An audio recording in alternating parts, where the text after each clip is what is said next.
ஐயா சமக்காமணி சமக்காமணி. ஆள் எப்படி சிரிக்கலாம் பாருங்க, பாத்தீங்களா? ரொம்ப அமிதாப் பச்சன் மாதிரி சிரிக்கலாம் பாருங்க. அடி அம்மா கொஞ்சம் பேன் பாழுதி ரொம்ப கடிக்குது. What you thinking about us? ஏ போம்மா, நானே இப்பதான் மொபைல் எடுத்துருங்க பாக்கணும்னு, நீ வேற. ப்ளீஸ் டி, ரொம்ப நேரமா கடிச்சுக்கிட்டே இருக்குது, என்னன்னு பாருடி, கொஞ்சம் பேன் இருக்கான்னு பாருடி. இப்பதாம நானே படிச்சுட்டு வந்து உட்காந்துருக்கேன், ஏமா இப்படி படுத்துற? உன்னை கஷ்டப்பட்டு 10 மாசம் பெத்த எடுத்ததுக்கு இது நல்லா பண்றாமா நீ. சின்ன வயசுல உனக்கு எத்தனை வாட்டி பேன் பார்த்துருப்பேன், உனக்கு இவ்வளவு நேரமா முடி இருக்கு, அது காரணம் யாரு? நான் தானே. இப்ப அம்மாக்கு ஒரு பேன் கூட பார்க்க மாட்டேங்கியேடி. ப்ரோ ஒரு அளவுக்கு தான் ப்ரோ, எல்லாமே சும்மா சும்மாலாம் நோண்ட கூடாது ப்ரோ. ரமிச்சிட்டிங்களா உங்க பிளாக்மெயில் டயலாக?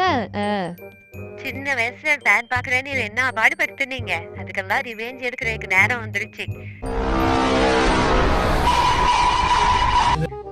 சரி வாங்கம்மா, நான் பண்ணி விடுறேன். அப்படி சொல்லுது என் தங்க குட்டி. இதுக்குதான் வீட்டுக்கு ஒரு பொம்பளை பிள்ளை வேணுங்கிறது. எத்தனை ஆம்பளை பிள்ளை இருந்தாலும் பொம்பளை பிள்ளைக்கு சமமாகுமா? இது ஒரு அற்புதம், அதிசயம் என் வாழ்க்கையில் நடந்தது. ஆனா ஒரு கண்டிஷன், நீங்க எனக்கு சின்ன வயசுல பண்ண மாதிரி தான் நானும் பண்ணுவேன், பாத்துக்கோங்க.